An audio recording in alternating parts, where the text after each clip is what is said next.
tonight for our regularly scheduled candidates night. It's become a tradition around here. I would like to just quickly do a couple of thank yous. One to Melissa Hanlon for organizing this with us and for running this. A thank you to, I just lost it. Let's do a thank you to the candidates because I know you all have very busy schedules. We're very close to the elections, and I appreciate you taking the time to be here, and I know everybody here does as well, so thank you. I would like to thank Andy Artimovich, our neighbor, our select board member, and our camera guy, who will put this up on our website tomorrow, so that's fabulous, thank you. I'd like to thank my staff, the ones who aren't here who helped me set up today, but the ones who are here to help me just get through the night. It's a great staff. I have a wonderful team. I'd like to thank my trustees who are here. We have several, and I appreciate their support, of course, as always. And I'd like to thank all of you. Thank you for coming out tonight, for taking an interest in your local politics, and for being good listeners and good speakers, asking good questions when the time comes. So thank you. I want to thank Janice and the library for hosting us. My name is Melissa Hanlon. I'm the town moderator. This is my first time hosting Meet the Candidates Night, and I am certain I will not do as good a job as Mr. Chamberlain, but I'll do my best. Our format for this evening is each candidate is going to have 4 minutes to give open remarks. They can choose what they want to talk about. Jim Hager has gracefully volunteered to be our timer, so he is going to let you know when you have 1 minute left. Their order of events is going to be the county commission race, then the state representative district 32, then state representative district 6, then state senate, then executive council. There are a couple of candidates who were unable to attend this evening who have submitted statements that will be read by someone in their absence. Once everyone's given their opening remarks, we will have a question and answer opportunity where questions will be directed through me to the candidates. So with that being said, I'm going to ask Thomas Tomberello to come up for your opening remarks. The amazing part is they put all the names in the hat and they pulled me out first, and I asked if I won anything, and I didn't win anything, but anyway, that's okay. So some of you know who I am, some of you don't. I'm Tom Tomberello. I live in Sandown. I'm a selectman on my 17th year. I know I need to have my brain checked when I'm dead, so to find out why somebody would be a selectman for 17 years. But I was a county commissioner from 2012 to 2022. So I'm trying to get my seat back, and the way that I was put out of there, House Bill 54 came along in 2022, and they put me in a different district where I could not run for re-election. So I was there 10 years as a commissioner. I was twice the chairman of the board. I was the president of the Association of Counties. I was gifted with the County Commissioner of the Year Award for all 30 commissioners throughout the state of New Hampshire. So unfortunately, House Bill 54 came along. They tried to straighten it out at the last minute, and the Democrats and the Republicans couldn't get along, so Tom was put out of office. So it wasn't that I ran, I didn't do anything wrong, I just couldn't run because they put me in with another commissioner. And it also caused another problem. Now they have 2 commissioners that just ran against each other. One got ousted. And if you want to watch some entertainment, go over there on a Thursday morning where I'll be tomorrow. Since I've left, they're on their 3rd commissioner in 2 years. As a chairman. I was a chairman twice and never was ousted, never. So there's a lot going on over there. But as far as the county, in general, the county's in pretty good shape. There's a lot of problems. Last year we went $5 million. They did, not we. I say we because going back. By the way, just to let you guys know, I had a Republican candidate that ran against me. It was a very close race. I won 14 out of 15 towns and I won by 5,000. So I'm real happy with getting back in the office. I do have a Democrat out of Northwood. He hasn't woken up, he hasn't gone to anything, he hasn't done one thing. And the day that I was put out of office, I had made a decision I would rerun from a position. So I do have a candidate on November 5th, but I wouldn't know him. If one of you were him, I wouldn't know who he is. So we're real comfortable to go back in there. There's a lot going on at the county. Obviously, you guys drive down North Road, you'll see a new building going on, $78 million building where they're gonna house the community corrections, first one in the state, where we'll have a 90-day program for the inmates. Right now, what happens when the inmates serve their time, we get them a ride and they bring them somewhere of their choice, we let them go, and it doesn't take long for somebody to get a call from another knucklehead and get right back into the same situation. So the 90-day program will put them into the new building. So the new building is going to house the Sheriff's Department run by High Sheriff Chuck Macias, great guy, great sheriff. Kathy Stacy right now and Pat Conway, the county attorney, and the Register of Deeds are in the courthouse. We're going to take them out of the courthouse. We pay about $300,000 a year in rent through the state. You never want to rent from the state. They're the worst landlord. We got I don't need a teleprompter. That's the other guy. That's the other guy that needs it. Anyway, so there's a lot going on. Right now, I'd say the biggest problem is to get that building complete. It's going to have, like I said, the Sheriff's Department, the correction facility for the 90-day program, Register of Deeds, the county attorney. And what happened was the buildings cost about $78 million. So we got $60 million in APA, American League Protection Act money, took $35 million of that and put it towards the building. Because if we asked the residents to allow us to bond $78 million, it wouldn't have happened. So, and the nursing shortage, that's probably the biggest thing that I got to go back in. Last year went $5 million over budget on outside agencies and on-call nursing. So they're up for a contract this year, and my goal is to go back there and try. We're not going to straighten out the nursing shortages across the country, but the union is in there. We've got to give them the money. We've got to give them the money. So I'm excited to go back. Please stop. I'm just reading the teleprompter, but I want to be here and I want you guys to ask good questions. I was there 10 years. And I guarantee I'm going to give you the answer. And I'm really excited. Brentwood was real good to me in the primary, and I would hope you guys support me again in the November 5th election. Thank you.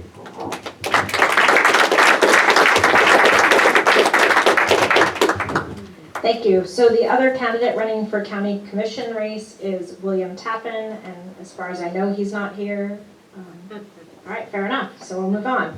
State Representative District 32. There are two candidates, Diana West and Melissa Litchfield, and I believe Melissa is the only one here, so I will turn the podium over to her. Thank you. Thank you again for hosting Melissa and the library, and to everyone for coming. I appreciate it. So I want to do something a little bit different this time. Usually I stand up here and I read from the paper. I think over the years you've all heard many times how many kids I have, or I'll say it again, 4, but how many kids I have in all of the boards that I've served on. I just wanted to tackle things directly with you. What I wanted to talk about is, I'm sure probably the Republicans are going to vote for me. I did well in the primary and I'm incredibly grateful. I'm looking to the independents and the Democrats to please consider crossing party lines and vote for me this coming Tuesday.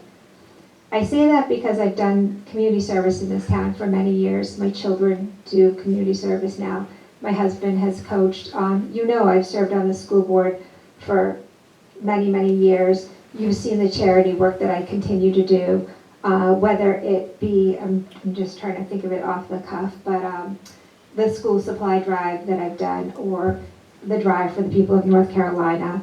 Last Thanksgiving, Mark Hannick and I got together and we actually contacted Swayze School and we got together however many families, I think it was a dozen. We got together a dozen turkeys and all of the baskets and we delivered it to people.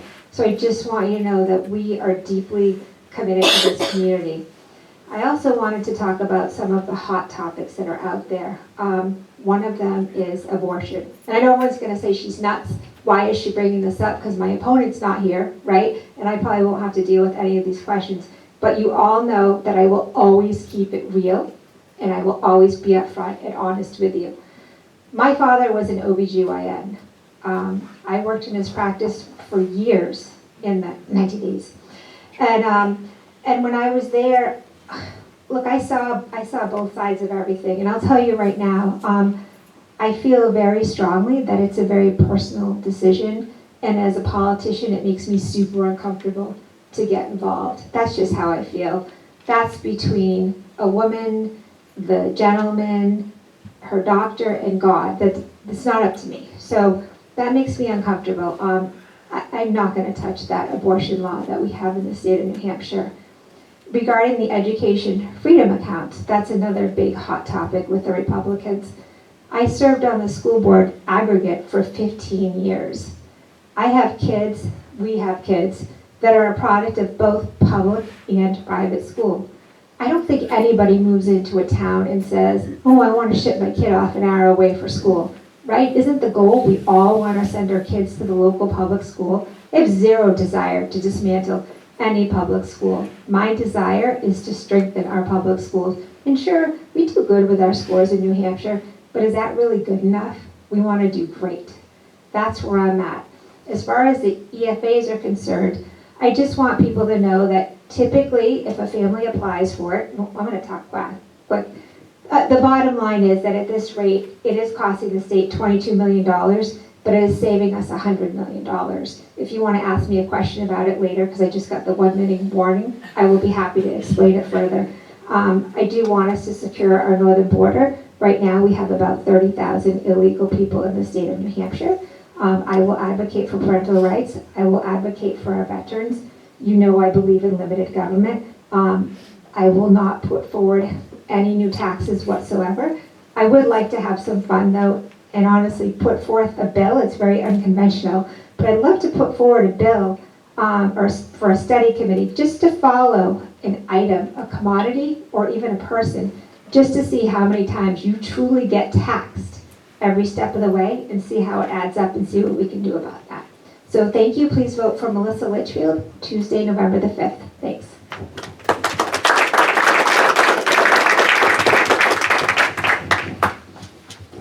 Okay, we are moving on to the next race, which is State Representative District 32. No, District 6. You were 32. I left my notepad on the chair. Sorry, guys. The first candidate is Eric Turer. And just so you know, I did the very scientific method of a coin toss to decide who gets to talk first and who gets to talk second. So, Eric. I won. And Tom did win.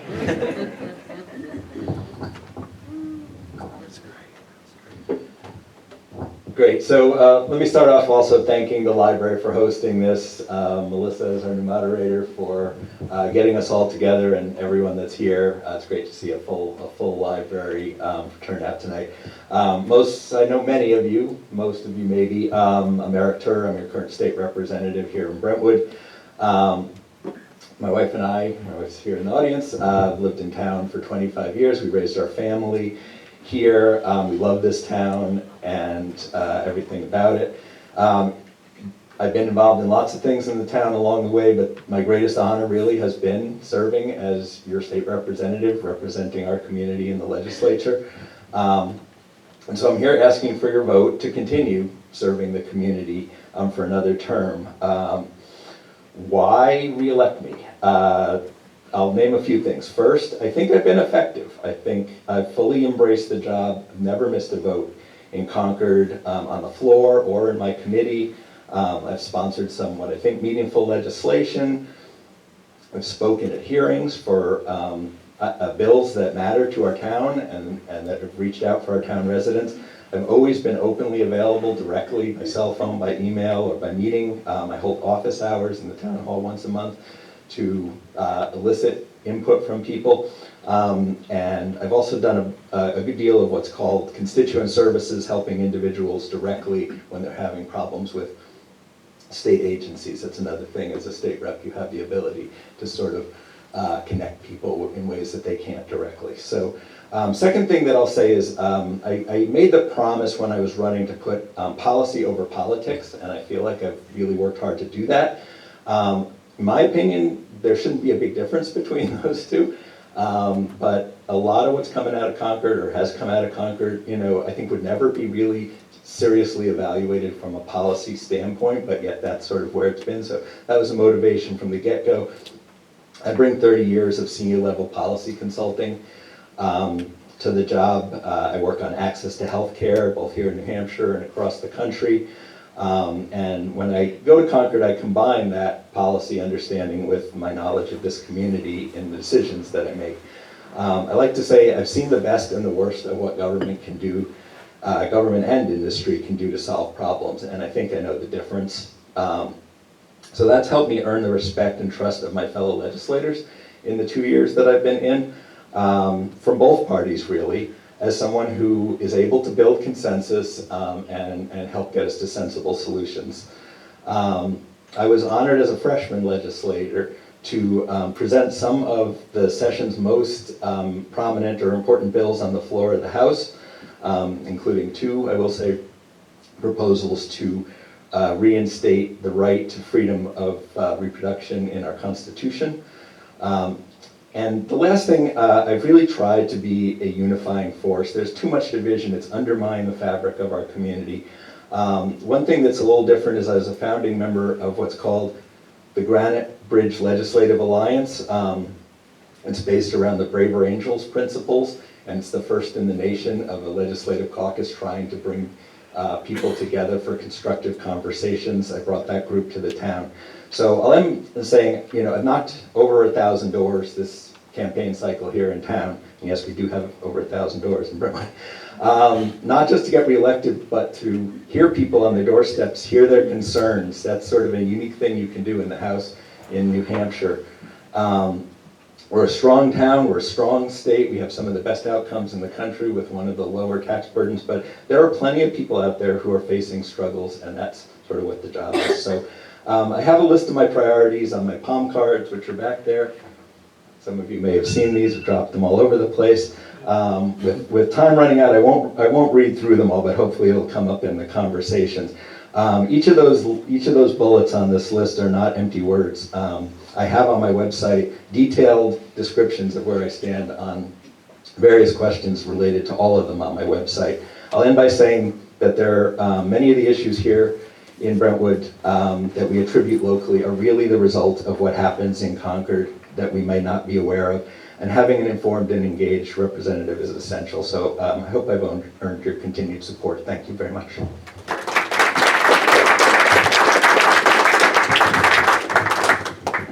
Thank you. And the other candidate for State Representative District 6 is Alan Cook. Thank you so much. Good evening, everyone. How are you? It's great to be out. Such a good turnout. It's exciting. My name's Alan Cook. I live on Pickpocket Road in Brentwood, and I'm so fortunate tonight, which I don't usually have, to have my wonderful wife with me, Lucy. And we just really don't get out that much together sometimes in church work and things, and it's so great to have her support tonight. So it's really wonderful. We too moved to Brentwood in 2000, and we have 4 children. We raised them here. The reason we moved is I'm the pastor of Grace Ministries up on 125, right? Used to be across from Bessie's. I've been pastoring there now for 39 years. I believe in longevity. I believe in commitment to the community where you're involved at. One of the greatest things we've just accomplished is we opened our doors about 6 years ago to Austin 17 House. Some of you have, how many of you heard of Austin 17 House? Awesome, that's great. We're doing a tremendous work in the community, picking up the slack with a lot of deficiencies in the state in regards to helping families economically sometimes, helping them with food, helping them with services, particularly young people that are really struggling with all the issues that are going on in our culture today, as there's a tremendous battle for the minds of our children, the lifestyles of our children, the future and destiny of our children. So we're making a big impact there, and we realize that we've helped a lot of kids go through a lot of difficult moments, and that's pretty exciting for me. So I did serve as your state representative in 2014, 2016, loved every minute of it, and I think that being a pastor, it gives me a very unique skill set to be able to work completely across the aisle with an incredible diverse group of people. In any congregation you have different political beliefs, different ethnicities, different groups of people with different ideas. I'm used to juggling that. I've been juggling that for many, many years, and it makes me equipped, it makes me qualified. Number one, to be able to be patient, to be able to listen, to be able to instruct and to guide and to help. And I took that with me to Concord, and I think I did a really good job. I worked across the line with Democrats and Republicans, and it was just a joy for me to be there. There are a lot of issues that are ahead of us and before us in this election.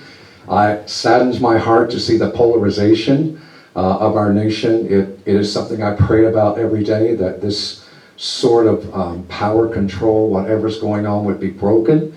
And I really wish we could just have what we call ourselves Americans, as opposed to Republican and Democrat. The minute you say the word, defenses go up, mindsets are created, and it's almost as if it creates a type of hostility.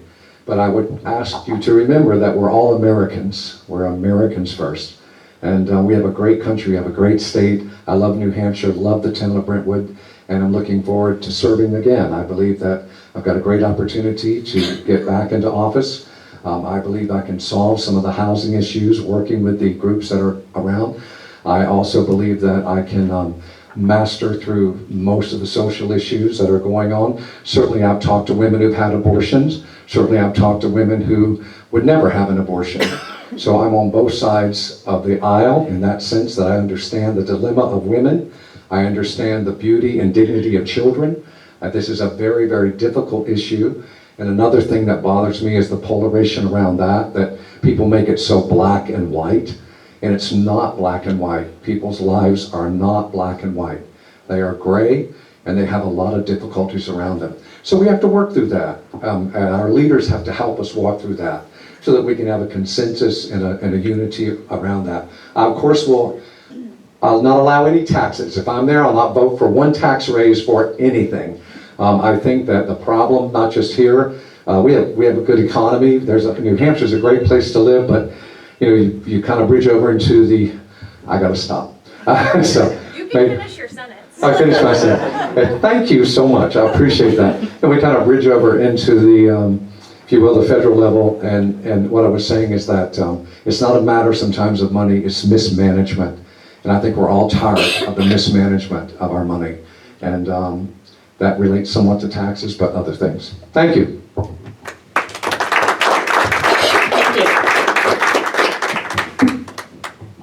So the next race is State Senate. There are two candidates, Bill Gannon and Brenda Oldak.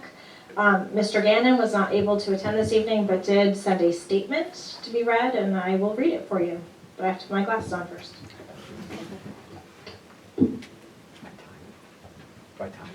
I mean, you can. I'll just start reading louder, faster. All right, so it has been an honor to serve as your senator for 6 years. Unfortunately, my work demands that I be in Connecticut and Springfield, Massachusetts for 3 days on a work trip installing stage curtains. I have lived in Sandown for almost 50 years, where I coached dozens of sports teams and became an active member of the Lions Service Club, running eye screenings at our school. I served on the Sandown Planning Board and as the area state representative. I own a small construction company and am a practicing attorney in New Hampshire, Massachusetts, and federal court. I have the best wife and 4 greatest kids who attend or are graduates of Timber Lane Public Schools. My family all campaigned with me and make it possible for me to serve in the Senate.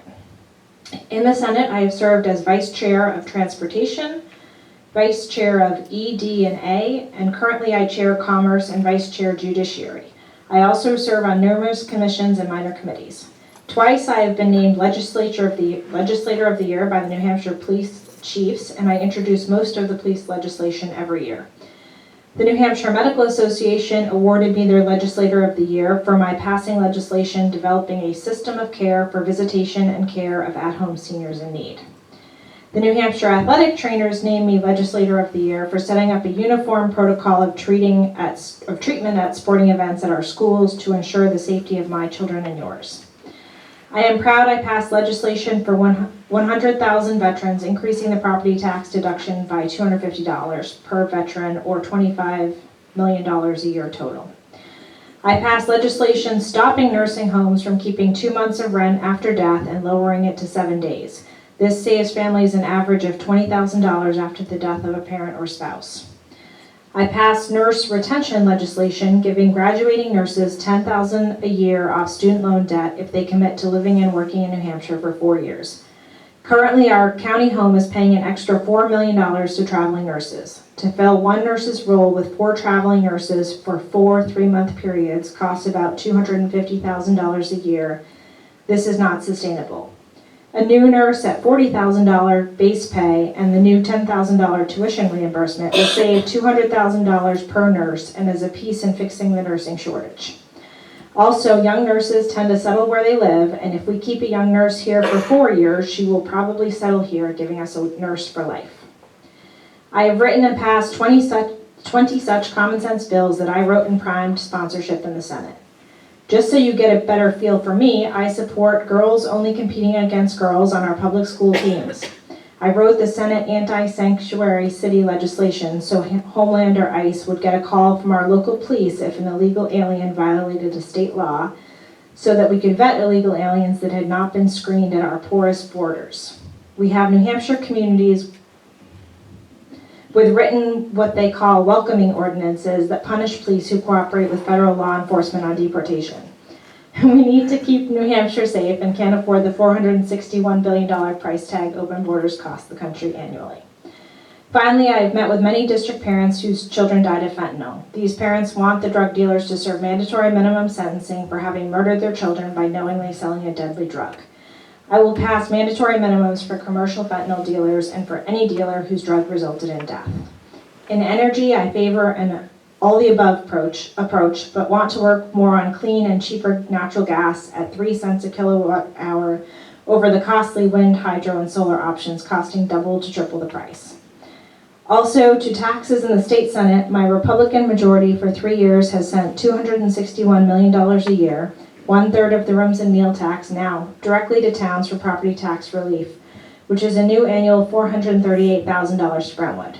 We also sent Brentwood $177,000 for roads and bridges under block grants each year. My name is Bill Gannon. I ask for your vote on November 5th for State Senate.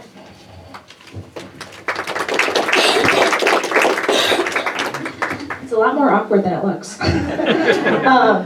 All right, and the other candidate for State Senate race is Brenda Oldak.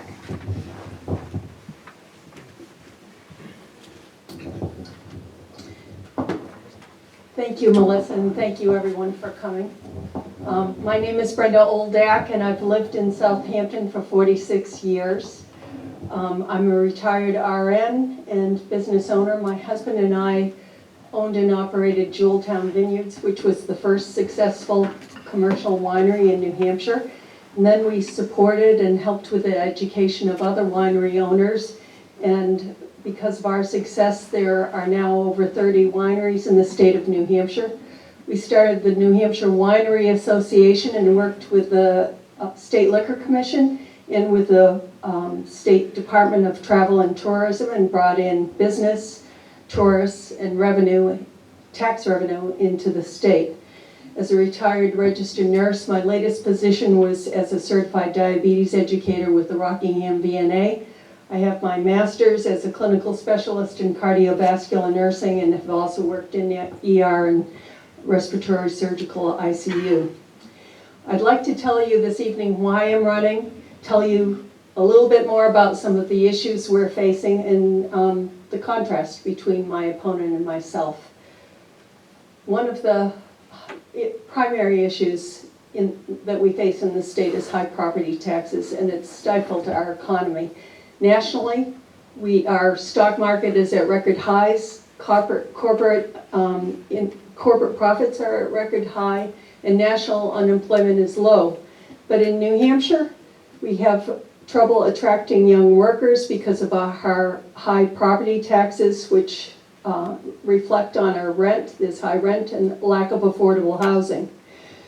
Some of the reasons for high property taxes are the fact that the state has given tax breaks to the wealthy, which decrease state revenue and thereby increase the burden on the property owners. Most recently, this past legislature gave tax breaks to big business, even big business that's headquartered out of state. And rather than stimulate economic growth, these tax cuts shift the burden to towns and property owners, raise property taxes and housing costs, and drive young workers out of state. The state legislature has also been downshifting the cost of the retirement program of the municipal workers onto the property owners. And that, again, increases our property taxes. When the municipal retirement program was first introduced in the 1970s, the state picked up 37% of the cost, and lately it's reneged and forced property owners to pick up the entire tab. So I will make lowering property taxes a priority. I'll stop cutting taxes for the wealthy and big business, especially those that are headquartered out of state. I'll prioritize the state fulfilling its obligation for funding the state municipal retirement benefits and try to fund public education. New Hampshire cannot afford this continued reckless spending and tax cuts. So we need to find a way to reduce the property taxes. And two other issues, and I've got the 1-minute warning. Our public education has been under attack with the school vouchers, and this past legislature introduced the divisive concept ban, which was overturned by the Supreme Court, but has had a chilling effect. We have a critical shortage of teachers because of the work climate here in the state and because of threatening legislation. That's one of the problems. So I would support public education, and I'd block the school voucher program. I'd also back legislation that would require qualifications for the Commissioner of Education. I believe that our communities and property values will be stronger if we have great public schools. Regarding reproductive rights, the government has no place making medical decisions in this most private matter. The New Hampshire's first ever abortion ban was slipped into the budget bill because it was unpopular with a majority of New Hampshire residents, and they knew that, so they had to slip it into the budget bill. And after it did become law, my opponent voted against HB 224, which would have removed the criminal penalties, and he also voted to kill HB 88, which would have restricted the state from placing further restrictions on abortions. And I have a few other issues which I'd love to talk to you about, and hopefully we'll get to do that in the Q&A. Thank you.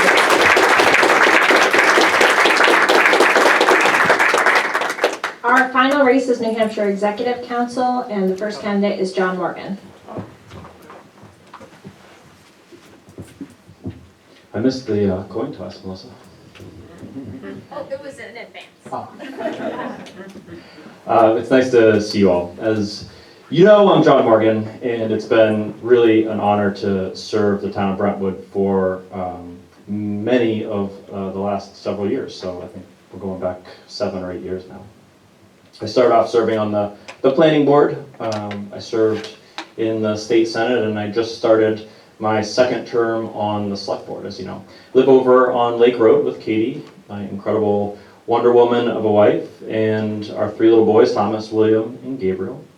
And for those of you who I don't have the privilege of knowing yet, one of the things I'd like to share with folks is kind of our family philosophy, which really informs why I serve and why this is such an important thing to me and to my family. So my father raised me and my brother with this saying. And he would always tell us, remind us to leave the wood pile higher than we found it. And that has really been instilled in me in a really deep way. And Katie and I reflect on that philosophy as we're raising Thomas, William, and Gabriel here in town. So here's the thing about the Executive Council. Nobody knows what it does. So we've been traveling around the district. Our district is 32 towns. It's a fifth of the state population-wise. It runs from Portsmouth, Rye, down to Seabrook, and all the way over to Pelham, Wyndham, and Salem. So 32 towns. And I've been sharing with folks this easy way to really understand the basics of the Executive Council. What it really does is we tell people the 3 C's, okay? So I don't think I'm gonna have enough time to do a quiz, but normally I do like to do the quiz. But here's the 3 C's, okay? So the Executive Council confirms all of the judges on our courts. So our first C are the courts. So the next executive counselor sitting in this seat, and the next 5 executive counselors for the state are going to, at the very least, confirm 2 New Hampshire Supreme Court justices. All right, so for me, I don't care who's sitting in the governor's chair. They're going to be the ones who nominate, and I'm going to be the one asking very tough questions and wanting to know the experience and understanding of judicial precedents for those judges. That's going to be really important to me. The next C are the commissioners. So the governor nominates every commissioner. So we heard mention a little bit about the commissioner of education, who's trying to dismantle our public schools by privatizing them right now. And so one of the things that's going to be critically important to me is making sure that we have an education commissioner who believes in supporting and enhancing the public school system in the state of New Hampshire. Many of you know my father was SAU 16 superintendent for many years before my run for state senate. So we've done courts, we've done commissioners, and the third C are the contracts. So in the state of New Hampshire, again, we have one of the weakest, constitutionally speaking, one of the weakest governors in the entire country, because we have this vestige of old colonial times, this executive council. All of the state contracts, everything, $10,000 and above, including our reproductive health care center contracts, have to run through and be approved by the executive council. So our executive counselor has voted down, not once, not twice, but 5 times, the reproductive health care center contracts, which do cancer screenings, mental health screenings, sexually transmitted disease screenings, other reproductive services as well. These are things that I think are really important to the most vulnerable population in the state of New Hampshire, and I want to make sure that we get those funded. All right, so those are the 3 C's, and I didn't even get the please stop.